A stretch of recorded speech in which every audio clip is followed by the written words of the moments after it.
देश में एक खबर कल पूरी तरह सुर्खी में छाई रही। क्या खबर छाई रही? आम आदमी पार्टी से दिल्ली के उप मुख्यमंत्री मनीष सिसोदिया को गिरफ्तार कर लिया सीबीआई ने। सीबीआई के द्वारा मनीष सिसोदिया की गिरफ्तारी राजनीतिक हलकों में बहुत सारे प्रश्न लेकर आई। पहला प्रश्न जो हमेशा होता है, भारतीय राजनीति में अब इस तरह का पड़ाव आ चुका है कि सीबीआई, ईडी यदि कोई भी कार्रवाई करे और सत्तारूढ़ दल के सदस्यों को छोड़कर अगर किसी अन्य पार्टी के सदस्यों पर हो तो इसे राजनीतिक इच्छा के कारण की गई कार्रवाई माना जाता है। अक्सर यह देखा गया है, सीबीआई ने अगर आम आदमी पार्टी पर कार्रवाई की तो यह माना जाएगा कि सब पार्टी पर इंटेंशनली कार्रवाई की गई है, क्योंकि सीबीआई केंद्र के आदेशों की पालना करती है। केंद्र में चूंकि एनडीए गवर्नमेंट है और ऐसी स्थिति में आम आदमी पार्टी को नीचा दिखाने के लिए यह कार्य किया गया है। हम इस राजनीतिक व्यवस्था के चक्कर में चर्चा नहीं करेंगे, हम आपको सही स्थिति बताने का प्रयास करेंगे और यह बताएंगे कि दिल्ली के अंदर असल मायने में वो एक्साइज स्कैम है क्या, यानी वो कौन सी कहानी है या आबकारी के अंदर वो कौन सा घोटाला है जिसके चलते सिसोदिया को सीबीआई ने पुलिस रिमांड पर भेज दिया है।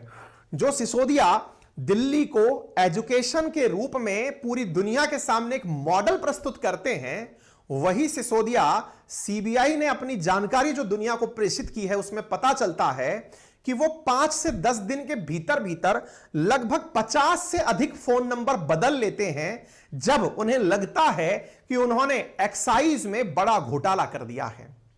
उन पर आरोप है कि उन्होंने एक्साइज से जुड़े हुए यानी आबकारी नीति से जुड़े हुए दस्तावेजों को पूरी तरह नेस्तनाबूद कर दिया है, डेटा मिटा दिए हैं, बहुत सारे फोन नंबर्स को डिलीट कर दिया है, करोड़ों रुपए के तो फोन इन्होंने तोड़कर फेंक दिए हैं कि कहीं कोई डेटा रिकॉर्ड ना निकल आए। साथियों, भारत की राजनीति के साथ एक बहुत बड़ा दुर्भाग्य कहिए या फिर यह समझिए कि राजनीति के चेहरे हैं, लेकिन शायद हम ही आंखों पर पट्टी बांध कर बैठे हैं। प्रत्येक राज्य सरकार जो भी शराब की नीति बनाती है, दिखाती है अपने आप को लोक कल्याणकारी कि हम लोग लोक कल्याण में काम कर रहे हैं, लेकिन वास्तविकता में उनका जो कार्यक्रम होता है वो शराब को बेचकर धन अर्जित करके लोक कल्याण की नीतियों को चलाने की तरफ होता है। कोई भी राज्य छूता नहीं है, चाहे वो यूपी हो, चाहे बीजेपी का शासित राज्य हो, चाहे राजस्थान कांग्रेस शासित राज्य हो, चाहे दिल्ली और पंजाब आम आदमी पार्टी द्वारा संबंधित राज्य हो। कुल मिलाकर यह है, शराब बेचो, पैसे कमाओ, पैसे से कमाई हुई धन से या टैक्स से जनता के सामने एक अच्छी इमेज बनाओ, लोक कल्याण के नाम पर उस पैसे से स्कूल खोल दो, फ्री योजनाएं बना दो, यानी आधी आबादी को मारो और आधी आबादी को उठाओ। जो मर रहा है वो भी खुश है क्योंकि आपने उसको शराब दी है, और जिसको आप अपलिफ्ट कर रहे हो वो भी खुश है क्योंकि आपने उसके हित में स्कूलें और हॉस्पिटल खोल दिए हैं। यानी कि एक ऐसा जुर्म जिसमें हर तरफ विन है। आप शराब बेच करके भी किसी के अच्छे हैं तो शराब से कमाए पैसे को खर्च करके भी किसी के लिए अच्छे हैं, और यही जो एम्बिगुअस सिचुएशन है इसे हम पता नहीं क्यों आंखों पर पट्टी बांधकर देखते रहते हैं। चलिए मैं आपको दिल्ली में हुए घटनाक्रम के बारे में बताता हूं कि आम आदमी पार्टी जो दुनिया के अंदर भ्रष्टाचार को मिटाने के नाम पर एंट्री की थी दिल्ली की राजनीति में, वही राजनीतिक पार्टी अपने उप मुख्यमंत्री मनीष सिसोदिया को एक मंत्री पद नहीं अपितु 2 दर्जन से अधिक मंत्री पद देकर बिठा रखी है।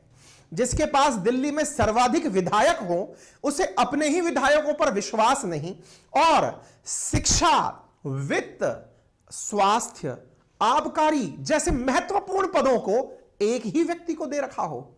यह कैसी डेमोक्रेसी है भाई? क्या आप लोगों पर विश्वास नहीं करते या एक पर अत्यधिक विश्वास करते हैं? आज के सेशन में सभी चीजों पर चर्चाएं होंगी। चर्चाएं क्यों जानना जरूरी है? आबकारी, मद्य निषेध, इस पर आप बेहतर तरीके से लिख सकते हैं एक बढ़िया सा मैसेज या बढ़िया सा एक राइटअप, एक बढ़िया सा ऐसे, एक बढ़िया सा आंसर, क्योंकि ये सारी विषय गवर्नमेंट पॉलिसीज से रिलेटेड हैं। गवर्नमेंट की पॉलिसीज हमें क्यों जानना जरूरी है? क्योंकि गवर्नमेंट पॉलिसीज इकोनॉमिक डेवलपमेंट में बहुत बड़ा रोल प्ले करती हैं। आप पूछेंगे गवर्नमेंट पॉलिसी से क्या लेना देना? आइए मैं आपको पहले एक बेसिक बात बताता हूं, फिर विषय वस्तु की तरफ लेकर चलूंगा, थोड़ा अपना भी अनुभव आपसे साझा करूंगा। बातों को इस तरह से सुनिएगा कि आपके सामने अनुभव के साथ बातें बताई जा रही हैं। जरा सुनिए मेरे प्यारे साथियों, आबकारी यानी कि शराब बिक्री।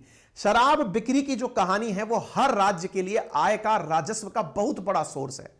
पेट्रोल, डीजल, जीएसटी और ये शराब बिक्री, ये वो प्रमुख सोर्सेज हैं जिनसे राज्य को धन की प्राप्ति होती है। लेकिन इसी धन की प्राप्ति में बहुत सारा घोटाला होता है, इसी धन की प्राप्ति में बहुत सारा भ्रष्टाचार होता है, जिसके आरोप के सामने मनीष सिसोदिया गिरफ्तार हुए हैं। मैं आपको पहले समझाने का प्रयास करता हूं पॉलिसी क्या होती है। पॉलिसी को ऐसे समझिए, राज्य सरकार हर साल अपने कुछ नियम बनाती है। नियम के तहत यह निर्धारित किया जाता है कि हम शराब की बिक्री कैसे करेंगे, किन्हें करेंगे, शराब की सप्लाई कौन करेगा, शराब किन किन जगह पर मिलेगी और शराब के ऊपर कितना % मार्जिन रखा जाएगा। सरकार बकायदा लिखित पेपर पर एक एक चीज निकालती है। मेरे प्यारे साथियों, आप में से बहुत सारे लोगों को जब यह पहली बार पता चलता है कि सरकार शराब बेचने के लिए दुकानों पर, ठेकेदारों पर, सरकारी कर्मचारियों पर दबा के प्रेशर देती है कि शराब बेचो नहीं तो पैसा नहीं आएगा, और पैसा नहीं आएगा तो तनख्वाहें नहीं जाएंगी, आपको सरकार से विश्वास उठ जाता है। क्या वाकई में ऐसा होता है क्या?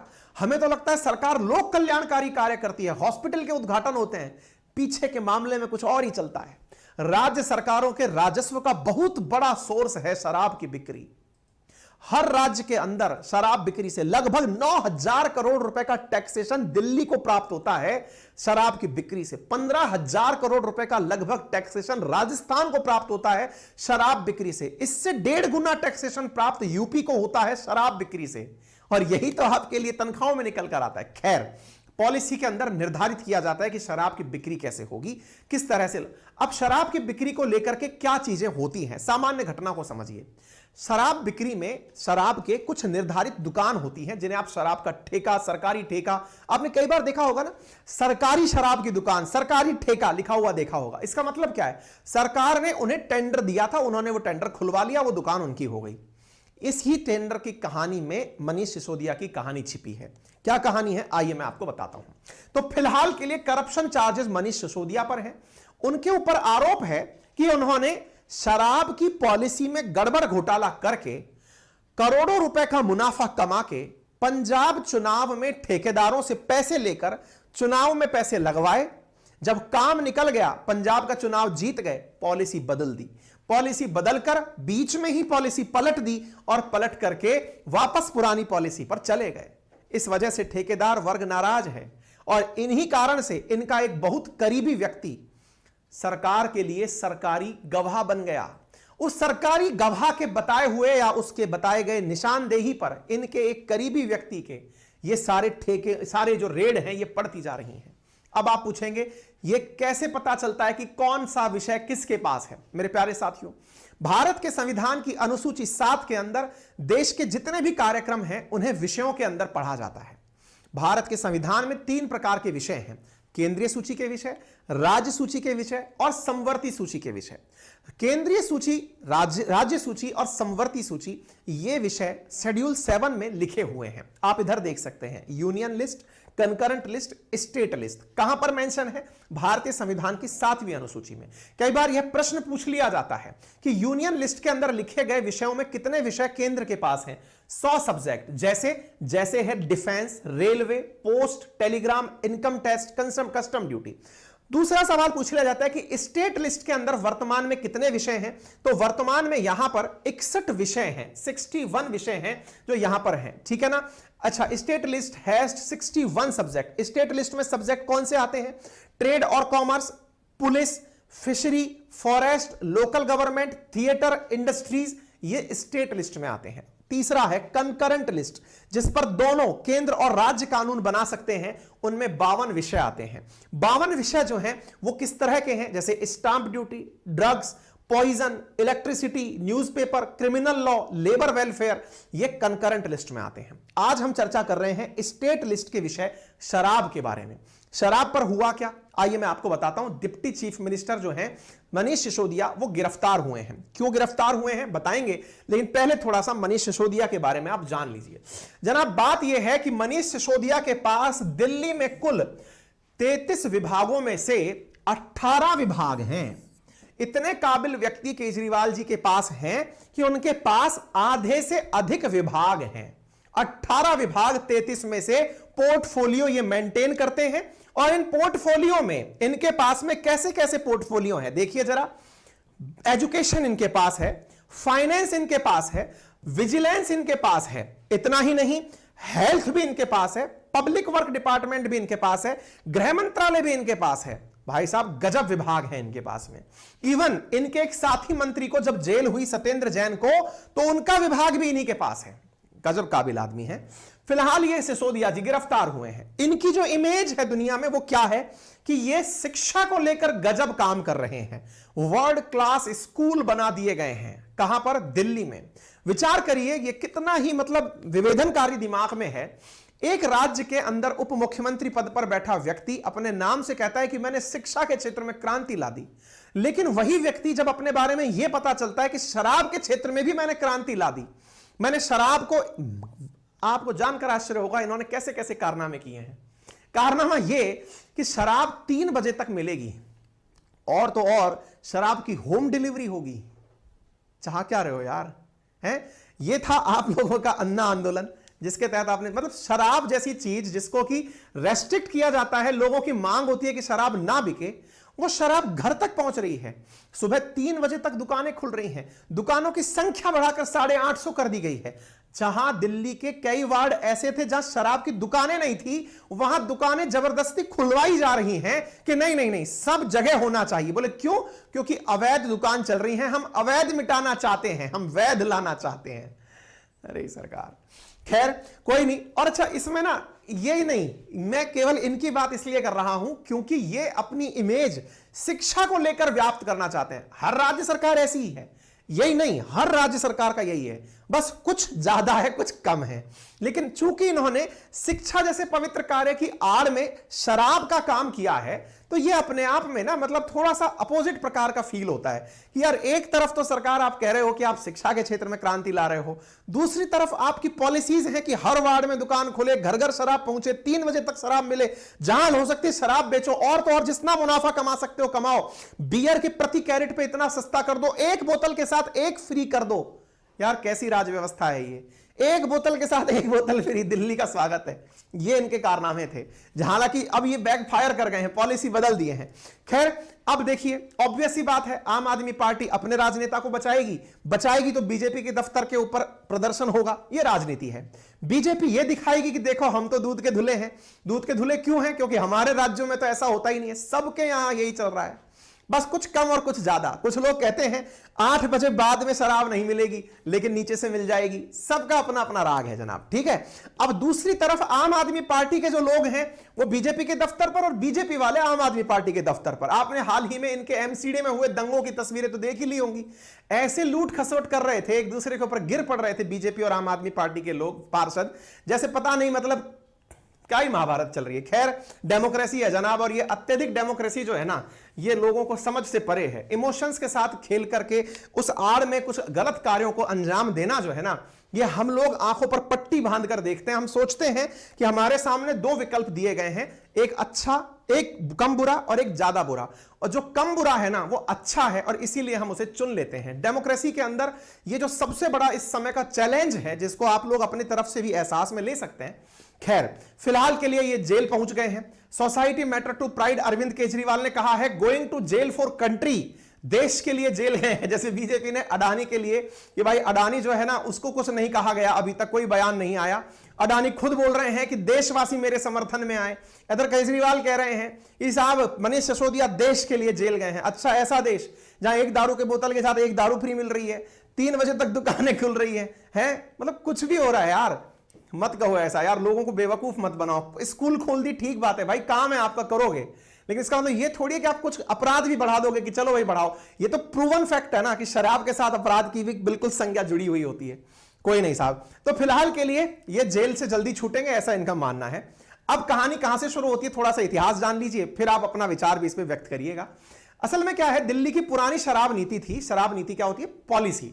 पॉलिसी का मतलब होता है सरकार के द्वारा हर साल निर्धारित किया जाता है किस तरह से शराब को बेचा जाएगा।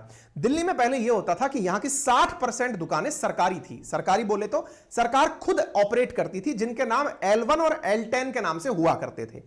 L1 नाम से जो दुकानें हुआ करती थी वो दिल्ली डेवलपमेंट अथॉरिटी DDA उनके द्वारा जो अप्रूव्ड मार्केट हैं, लोकल शॉपिंग सेंटर हैं, कन्वेंशनल शॉपिंग सेंटर हैं, डिस्ट्रिक्ट सेंटर, कम्युनिटी सेंटर हैं, वहां पर चला करती थी। ठीक है।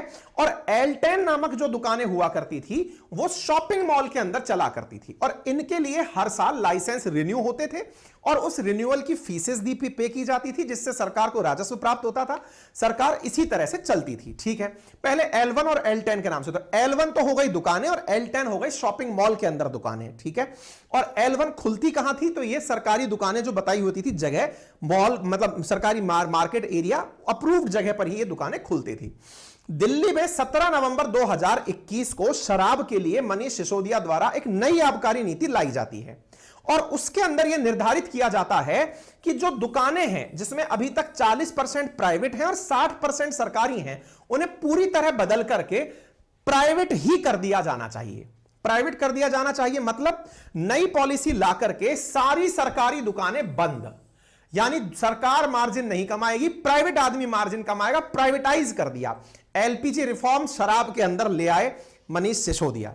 दिल्ली की केजरीवाल सरकार ने 17 नवंबर को नई शराब नीति को मंजूरी दी, जिसके अंदर सरकारी दुकानें बंद हुई और दिल्ली को 32 जोन में बांट दिया बकायदा।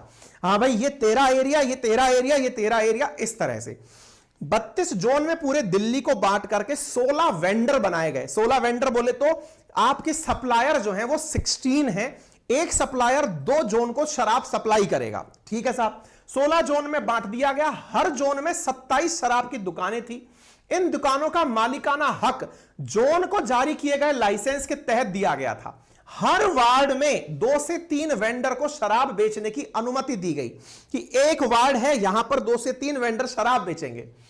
सरकार ने लाइसेंस धारकों के लिए नियमों को आसान बनाया, जिसके तहत उन्हें शराब पर डिस्काउंट देने और MRP के बजाय खुद कीमत तय करने की छूट दी गई। मतलब शराब की दुकानों पे जो सबसे बड़ा चैलेंज आता है वो ये है कि सर दारू पे इतने रुपए की कीमत लिखी हुई है, वो इतने रुपए ज्यादा में बेच रहा है, उस पर फिर कार्रवाई होती है।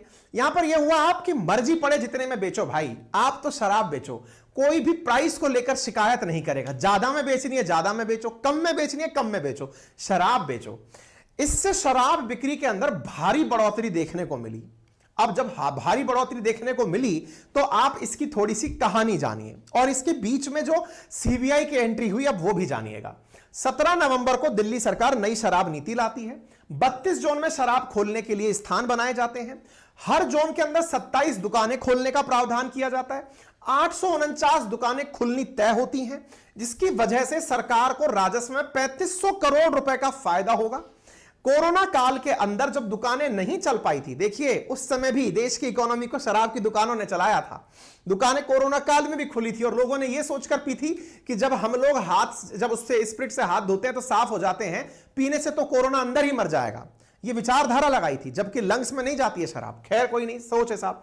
ऐसी स्थिति में 144 करोड़ रुपए की लाइसेंस फीस माफ की गई थी। ये जो फैक्ट है ना, इसने सबसे बड़ा बवाल खड़ा किया। देखो क्या होता है, दुकानें जब प्राइवेट लोगों को दी जाती हैं तो उनसे लाइसेंस फीस वसूली जाती है। लाइसेंस फीस जब वसूली जाती है, अब आपसे यह कहा गया कि कोरोना काल में आपकी दुकानें नहीं चली, आपको लाइसेंस फीस ड्यू है जो आपको देनी थी, कोई बात नहीं, लाइसेंस फीस मत दो। ये जो 144 करोड़ रुपए की राहत ठेकेदारों को दी गई ना, बीजेपी का जो कि विपक्षी पार्टी है दिल्ली में, उसका आरोप है इस ही पैसे में से इन्होंने कमीशन लेकर के पंजाब चुनाव में पैसा ठेकेदारों से मांग लिया। देखिए ये भी एक प्रकार का ओपन सीक्रेट है। करप्शन के अंदर जो शराब का कारोबार है ना, ये भयंकर, आप फिल्मों में देख लीजिए, कहीं पर भी देख लीजिए, शराब इटसेल्फ एक ऐसा विषय है जिसको इतिहास से लेकर आज तक कोई भी भ्रष्टाचार मुक्त नहीं रख पाया है। ऐसी स्थिति में आरोप लगा कि लाइसेंस फीस माफ कर दी गई और इस आरोप में से जो लाइसेंस फीस माफ कर दी गई ना, इसके कारण 1 अप्रैल 2022 से लेकर के 31 मई 2022 तक इनका लाइसेंस आगे बढ़ा दिया गया। फिर एक बार फिर से 1 जून से लेकर 31 जुलाई तक बढ़ा दिया गया, यानी ठेकेदारों से यह कहा गया चिंता मत करो। नवंबर 2021 से दुकानें ओपन हुई नई शराब नीति से। प्रावधान क्या दिया गया कि आप लोग शराब मनमाने कीमत पर बेचे, कोई नहीं रोकेगा। आप रात 3 बजे तक दुकान खोलें, कोई नहीं रोकेगा। एक के साथ एक शराब मुफ्त दी जाएगी, बेचो बढ़िया से, पैसे कमाओ। और जो ठेका सरकार को मिलना चाहिए, राजस्व जो टैक्सेशन में मिलना चाहिए, वो भी मत दो। तो फिर यही तो सवाल है कि तो फिर सरकार ने इतना कुछ किया, उसके बावजूद सरकार ने टैक्स नहीं लिया, सरकार के अपने अकाउंट में ना लेकर फिर लिया कहां? यही तो प्रश्न है जो खड़ा होता है। ऐसी स्थिति में जितने भी निर्णय लिए गए उसमें लेफ्टिनेंट गवर्नर की कोई मंजूरी नहीं ली गई, कैबिनेट की बैठक बुलाकर ही निर्णय ले लिए गए। और थोड़े थोड़े दिनों में फिर बात क्या निकलकर आने लगी कि राजस्व बढ़ने की बजाय राजस्व कम होने लग गया, टैक्सेशन की वसूली कम हो रही है। ये देखिए कितनी बड़ी कन्फ्लिक्ट सिचुएशन है। शराब तो ज्यादा बिक रही है और टैक्स कम आ रहा है, तो जा कहां रहा है? यही तो प्रश्न है। टेंडर दस्तावेजों में प्रावधान को हल्का करके रिटेल लाइसेंसियों को वित्तीय फायदा पहुंचाया गया। ये जब चीजें आने लगी तो फिर लोगों का ध्यान कहीं और भी गया। यही कार्यकाल जब चल रहा था, जब पॉलिसी आई थी, उस समय पंजाब में इलेक्शन भी थे। पंजाब में इलेक्शन थे, भगवंत मान चुनाव लड़ रहे थे। भगवंत मान चुनाव लड़ रहे थे। केजरीवाल पर आरोप था कि इन्होंने खालिस्तानियों से पैसा लिया है, एसएफजे से पैसा लिया है। हालांकि उसको भी इन्होंने यह कहकर टाल दिया कि मैं तो स्वीट आतंकवादी होकर खुश हूं, क्योंकि मैंने उस पैसे से स्कूलों के कमरे बनवाए हैं। यानी लोगों को जो बहुत ज्यादा चीज प्रभावित करे वो स्कूल और हॉस्पिटल है, वो हमने बनवाए हैं। लेकिन कोई ये नहीं बता रहा है कि इस खेले में और क्या हुआ। आप जानकर आश्चर्य करेंगे। ये नंबर्स देखिए, पहले दिल्ली में ड्राई डे 21 हुआ करते थे कि 21 दिनों तक दारू नहीं बिकेगी, घटा के 3 कर दिए कि भाई ऐसा नहीं है, 21 दिन तक शराब नहीं बेचोगे तो फिर कमाओगे कैसे, दुकानें हटाओ। दूसरी तरफ डिस्काउंट जो था, पहले कुछ नहीं हुआ करता था, बोले 25% डिस्काउंट पर माल बेचो, लेकिन ज्यादा बेचो, बढ़िया जगह लो, 500 स्क्वायर फीट का एरिया लो। पहले कोई रेगुलेशन नहीं था, अब रेगुलेशन भी दे दिया गया। शॉप जो सरकारों द्वारा चलने वाली थी वो पूरी तरह बंद। प्राइवेट शॉप की संख्या 849। दिल्ली एक्साइज पॉलिसी में सब कुछ मालामाल वीकली हो रहा था। और तो और कई कई विस्कियों के रिटेल प्राइस में तो इतना परसेंट, यहां पर आप देखिए 989% का भी मार्जिन देखा गया। गजब चल रहा था। यह सारा खेला जब हो रहा था तो ऐसी स्थिति में सीएम सिसोदिया ने दिल्ली के 273 वार्ड में से 79 वार्ड में जहां एक भी शराब नहीं थी, दुकान नहीं थी, 45 ऐसे वार्ड थे जहां 1 से 2 दुकानें थी, उन सभी वार्ड के अंदर दुकानें खुलवा दी गई कि बोले नहीं, सब दुकानों में खोलो, क्योंकि उसकी वजह से कालाबाजारी होती है, लोग ब्लैक में बेचते हैं। अरे भाई, ब्लैक में भी वही शराब बिकती है जिसका टैक्सेशन आप ऑलरेडी वसूल कर चुके हैं। ब्लैक शराब कहीं बाहर से नहीं आ रही होती है, आपके ही क्षेत्र की शराब दूसरी जगह बिक रही होती है और उसके टैक्सेशन को आप अपने एक सरकारी गोदाम से बेच चुके होते हो। सर, इन्होंने अपनी कार्रवाइयां दिखाई, ये सब फर्जी चीजें हैं, ठीक है ना। अब कुल मिलाकर के इनको कितना फायदा हुआ? राजस्व में से 7900 करोड़ रुपए का फायदा हुआ।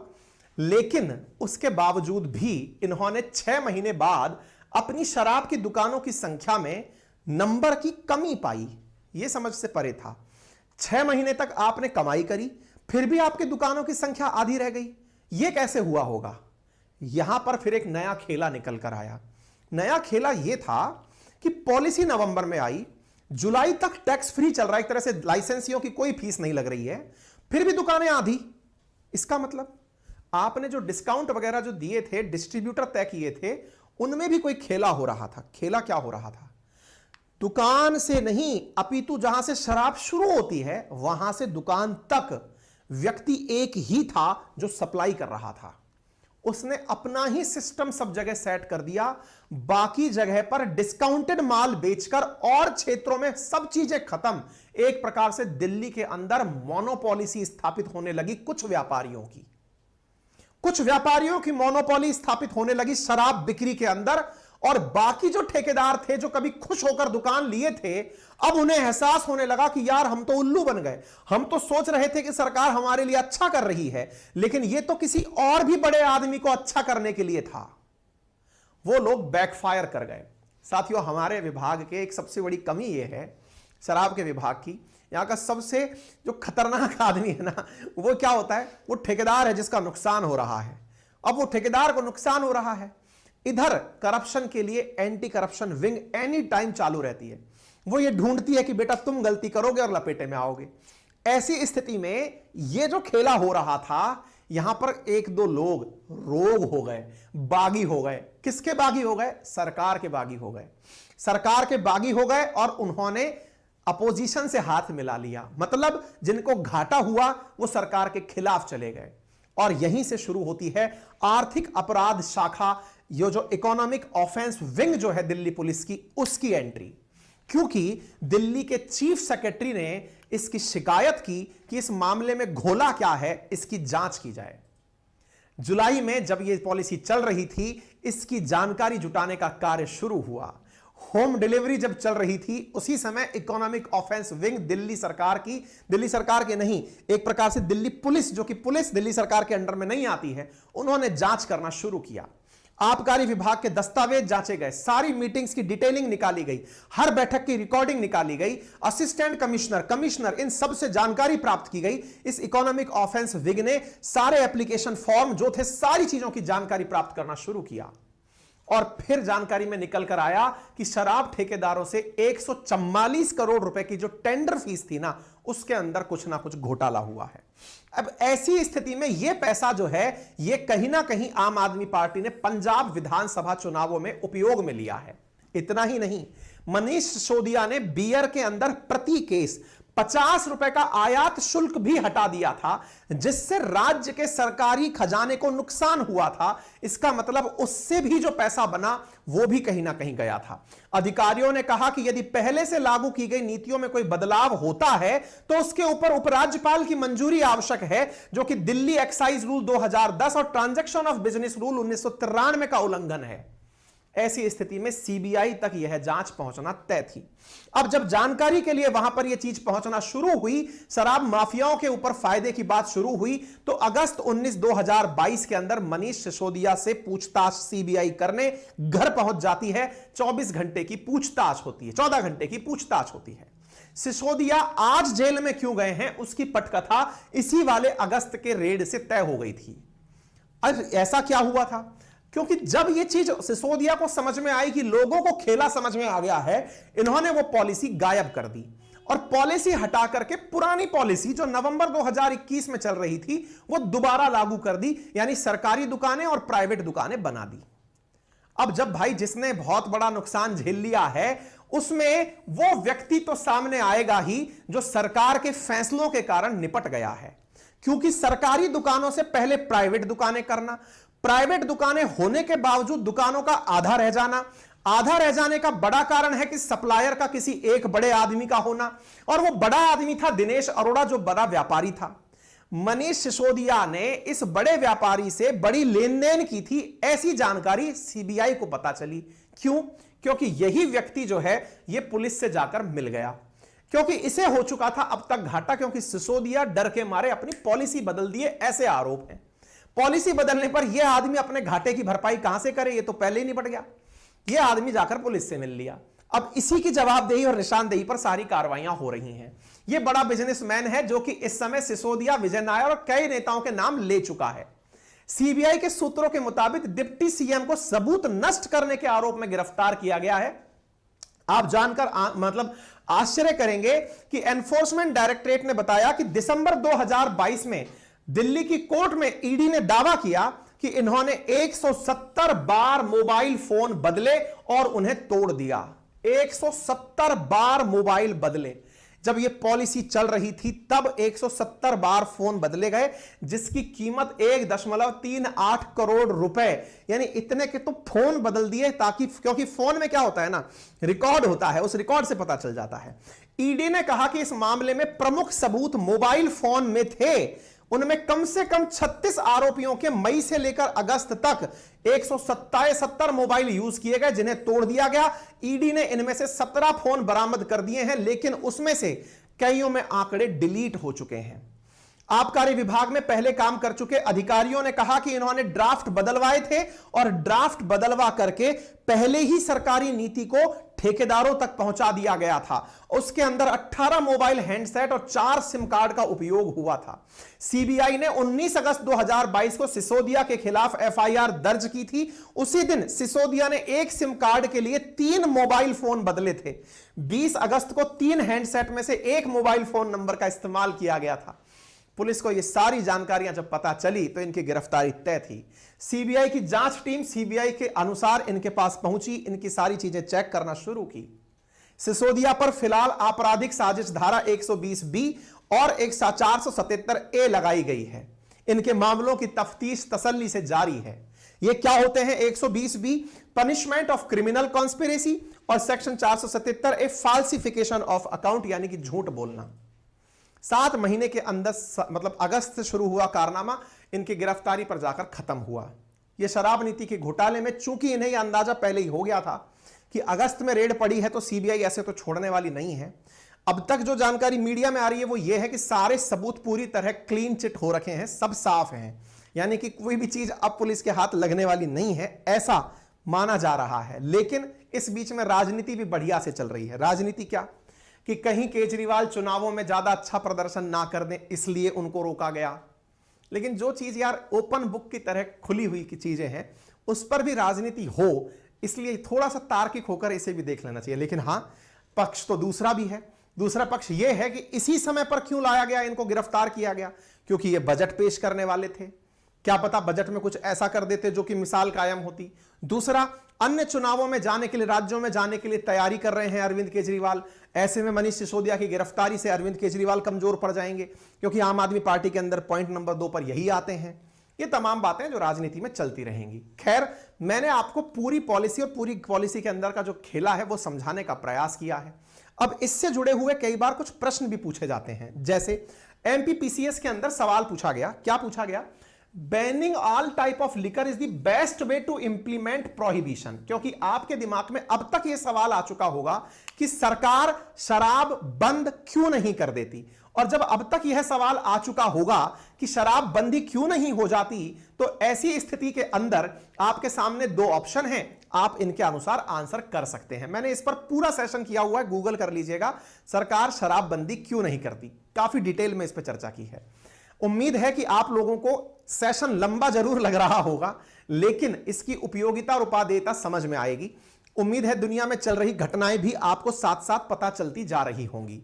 शराबबंदी आपके टैक्सेशन पर नेगेटिव इंपैक्ट डालती है, आप टैक्स कलेक्ट नहीं कर पाएंगे, इसलिए सरकारें शराब बंद नहीं करती। दूसरा, शराब बंद कर दिया जाए तो जिन लोगों की आदत शराब पीने की ऑलरेडी बन चुकी है, वो लोग गलत तरीके से शराब से जो मतलब शराब जो है उसका कंजप्शन करेंगे, और उस कंजप्शन की वजह से लोगों की मौत होंगी। उन मौतों से बचने के लिए सरकार सामान्यतया शराब को सरकारी दुकानों से बेचने का प्रावधान करती है, ताकि वहां पर एक गुणवत्ता पूर्वक शराब की वितरण प्रणाली सुनिश्चित की जा सके।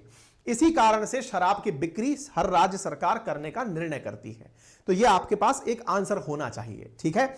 मनीष सिसोदिया गिरफ्तार हुए थे, यह न्यूज हमने बताई थी। अब उनका इस्तीफा हो गया है, अब यह न्यूज हम आपको बता रहे हैं। दोनों न्यूज आपको एक साथ मिल जाएंगी। कल के सेशन में मैंने आपको बताया था, अगर आपको ध्यान हो, कि डिप्टी सीएम मनीष सिसोदिया शराब घोटाले के अंदर गिरफ्तार हुए थे। उसके बाद क्या हुआ, तो इन्होंने हाल ही में इस्तीफा दे दिया है। तो इस्तीफा और ये सारी खबर आज के सेशन में आप पूरी मतलब नीति के साथ में आप जानने वाले हैं। क्योंकि नीति मैंने ऑलरेडी बताई हुई है, तो वो आपको थोड़ी ही देर में प्राप्त हो जाएगी। हम उस सेशन को अलग से आपके साथ साझा कर रहे हैं। Arrested of minister Manish Sisodia, Satyendra Jain quit Delhi cabinet. इन्होंने दिल्ली की कैबिनेट को छोड़ दिया है और इनका जो नाम है वो ट्विटर पर फिर ट्रेंड करने लग गया था। मनीष सिसोदिया 26 फरवरी को गिरफ्तार हुए थे। सत्येंद्र जैन जो है वो 30 मई 2022 को गिरफ्तार हुए थे। ये वही हैं सत्येंद्र जैन जिनका एक वीडियो जेल के अंदर मसाज कराते हुए वायरल हुआ था। ये जेल में थे। सुकेश जैन ने इनके ऊपर आरोप लगाया था कि उसकी हिफाजत के लिए इन्होंने पैसे मांगे थे, ठीक है ना। हमने आपको ये मतलब सेशन भी ऑलरेडी डिस्कस किया हुआ है अंकित इंस्पायर इंडिया पे, जिसमें बताया था देश की राजनीति में तिहाड़ जेल के अंदर मसाज का वीडियो वायरल हुआ था, वही वाले सत्येंद्र जैन है ये। इन्होंने भी अपने पद से इस्तीफा दे दिया है। मनीष सिसोदिया ने भी इस्तीफा दे दिया है। इस्तीफा देने के पीछे एक प्रकार से यह दिखाया जा रहा है कि देखिए हमने अपनी जिम्मेदारी, क्योंकि हम नहीं चाहते कि हम जांच को प्रभावित करें, इसलिए पद से इस्तीफा दे रहे हैं। लेकिन राजनीति है, उसके कई सारे मायने निकलते हैं। बाकायदा इन्होंने प्रॉपर लेटर लिखा है और लेटर के अंदर यह बताया है, सरफरोशी की तमन्ना अब हमारे दिल में है, देखना है जोर कितना बाजुए कातिल में है। मतलब जिन्होंने इन्हें गिरफ्तार किया वो कातिल हैं, और जो इनके ऊपर आरोप लगे हैं उसका फैसला भी इन्होंने खुद कर लिया है कि साहब इन्होंने भ्रष्टाचार नहीं होने दिया था, यानी शराब घोटाला जो था इसके पीछे ये जिम्मेदार नहीं थे। इन्होंने अपने आप को एक तरह से यह दिखाया है कि मैंने भले ही दुकानों में 3-3 बजे तक खुलने की परमिशन दी हो, शराब एक के साथ साथ 2 एक फ्री देने की कोशिश की हो, दुकानों की संख्या बढ़ाकर हर वार्ड में खुलने की परमिशन ही क्यों ना दे दी हो, लेकिन मैं तो शिक्षा मंत्री पहले था, बाकी 18 विभाग तो बस मैं यूं ही लेकर चल रहा था। 33 में से 18 विभाग रखने वाले मनीष सिसोदिया यही दिखा रहे हैं कि उन्होंने शिक्षा मंत्री के रूप में जबरदस्त काम किया, लेकिन आबकारी मंत्री जो है उसके बारे में तो वो अपने आप को ऐसा शो कर रहे हैं जैसे कि उन्होंने उस मंत्री पद को निर्वहन ही नहीं किया, या फिर वो मंत्री पद होता ही नहीं है। खैर, राजनीति है, जैसा भी हो। लेकिन एक चीज यहां पर बड़ी इंटरेस्टिंग हुई और वो ये है, मनीष सिसोदिया की गिरफ्तारी जब हुई तो वो गिरफ्तारी के बाद राहत लेने के लिए सीधा सुप्रीम कोर्ट पहुंच गए। इनकी गिरफ्तारी धारा 41 के तहत की गई, क्योंकि इनके साथ में मतलब रिमांड अधिकारी ने इसलिए ले लिया क्योंकि इनको पहले बुलाया गया था, ये आए नहीं थे तो इनको गिरफ्तार कर लिया गया।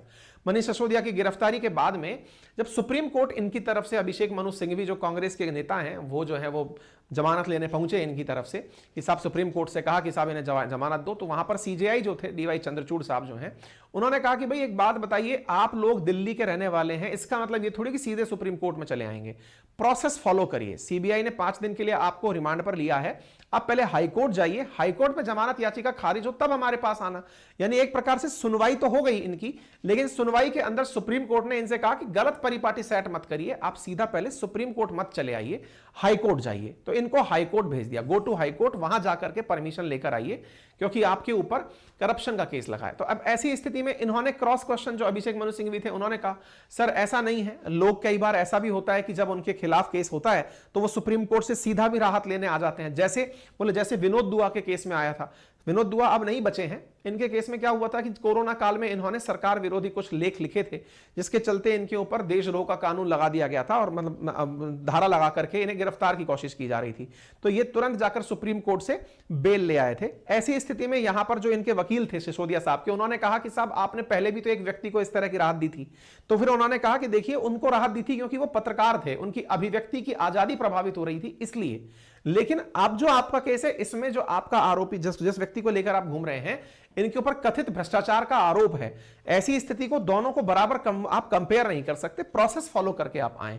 तो ऐसी स्थिति में इन्हें सुप्रीम कोर्ट भेज दिया गया है, ठीक है ना। तो ये विनोद दुआ वाला केस था। इन दोनों ने फिलहाल के लिए अपने पद से इस्तीफा दे दिया है। उम्मीद है आप सभी साथियों को यह सेशन पसंद आया होगा।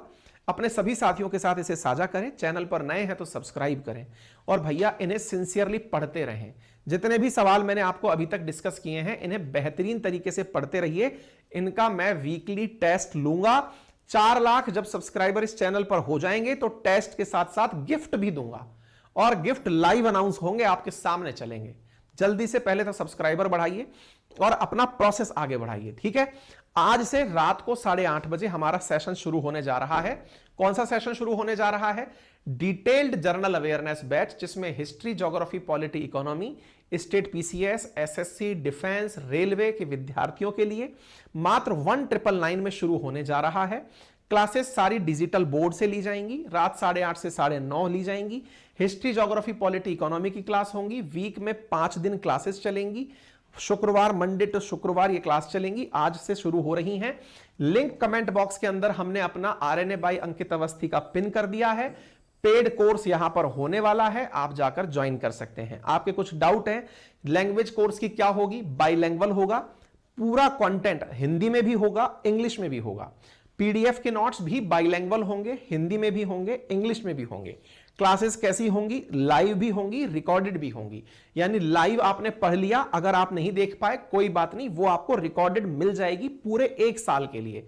आप उसे कितनी भी बार देख सकते हैं, कभी भी देख सकते हैं, ठीक है। क्लास का टाइमिंग शाम 8:30 बजे। क्लासेस के day Monday to Friday. Weekly test current affair का लिया जाएगा। मैंने आपसे कहा वीकली टेस्ट के विजेताएं भी दिए जाएंगे आने वाले समय में। मेरे प्यारे साथियों, हमने अपने कॉल सेंटर में एक नंबर और नया एक्टिवेट कर दिया है, तो फिलहाल आपके लिए 4 नंबर ऐड हो गए हैं, ये तो है ही। इसके साथ साथ 81, 82, 83 है, हाँ तो 83, 81, 82, 83, तो 9829104181, 82 और 83 3 नंबर और हमारे यहां एक्टिवेट हो गए। किसी भी प्रकार की सहायता के लिए आप हमसे कांटेक्ट कर सकते हैं। लिंक कमेंट बॉक्स में है। कैसा रहा आपका अनुभव हमें जरूर बताएं। बाकी जो आगे करने वाला हूं मैं, वो जानकारी आप पहले ही प्राप्त कर लें। जो मैंने भविष्य में प्लानिंग की है, वो भविष्य की प्लानिंग कुछ इस तरह से है, जैसे अभी ये सेशन हमारे बहुत लंबे हो रहे हैं। लंबे सेशंस के साथ साथ आप लोगों के लिए भी इतना समय निकालना काफी ट्रबलसम हो रहा होगा। फिर नोट्स बनाने आप लोगों के लिए एक अपने आप में बड़ी जिम्मेदारी हो रही होगी। मैंने जो हाल ही में वैकेंसी निकाली थी अपने लिए, बच्चों के लिए, कि भाई कोई अगर आकर हमारी टीम से जुड़ना चाहता है तो वो जुड़े, क्योंकि हम यहां से आगे नोट्स भी आपको खुद बना के दें ताकि आपका समय बचे। हमारी कोशिश ये हो रही है आने वाले समय में कि आपको प्रॉपर तरीके से नोट्स भी सेशन के अंदर बना के दिए जाएं। ठीक है, तो उसके लिए हमने टीम इनवाइट की है। आज देखते हैं, आज कुछ इंटरव्यूज हैं, बाकी जैसे जैसे इंटरव्यूज होंगे मैं आपको बताऊंगा। और विद इन, क्योंकि हर चीज में थोड़ा समय लगता है, आरएनए को हम एक उस लेवल पर लेकर चले जाएंगे जिसके बाद ना आपको करंट की चिंता 1% भी नहीं करनी होगी। आपको क्लास की स्लाइड्स में भी वो दिखने लगेगा। क्लास की स्लाइड्स जो होंगी उसमें भी प्रॉपर तरीके से एक ही जगह संगठित चीजें, एक ही जगह प्रॉपर, मतलब उसके अलावा कुछ पढ़ना ही नहीं है, वेल रिसर्च्ड। तो थोड़ा सा उसमें समय लग रहा है, चिंता मत करिए। एक्सप्लेनेशन का पार्ट मेरा है, लेकिन जो कंटेंट का पार्ट है ना, उसको मैं मजबूत कर रहा हूं और बहुत अच्छे से हम उस पर करेंगे। ऐसे ही जो हमारा जीके वाला पार्ट होने जा रहा है रात को, उसमें भी हम कुछ वैसा ही प्लान कर रहे हैं। उसके लिए भी हमने कंटेंट टीम इनवाइट की है। ऑलरेडी कंटेंट बन भी रहा है, बन भी चुका है, लेकिन फिर भी उसको भी ऐसा बनाया जाए कि फिर उसके अलावा कुछ ना पढ़ना पड़े। तो इन 2 विषयों पर हमारा लगातार प्रयास चल रहा है। We are very much sure कि हम निश्चित ही इस पर जीत हासिल करेंगे। आपका प्यार और साथ बना रहा तो हम लोग जीके और करंट अफेयर में आपको वन स्टॉप सॉल्यूशन उपलब्ध कराएंगे। ये मेरा विजन है। ठीक है, फिलहाल के लिए इतना ही। अपना ख्याल रखें, बड़ों का सम्मान करें, छोटों को प्यार दें, अपना व्यक्तित्व इस प्रकार से विकसित करें कि महिलाएं आपके साथ सुरक्षित और सम्मानित महसूस करें। धन्यवाद।